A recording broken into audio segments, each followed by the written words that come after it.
This is for every Nissan Rogue driver out there. Let's talk about that annoying CVT problem. Here's what you can do before spending big at the shop. The CVT, or continuously variable transmission, is what helps your Rogue change speed smoothly, but sometimes it fails. How do you know? You might notice jerking, slow acceleration, or strange noises.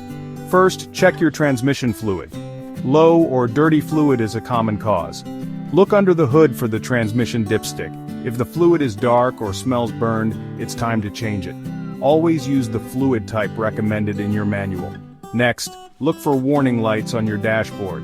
If the check engine light is on, get the code scanned at an auto parts store. This can tell you if it's really the CVT or something else.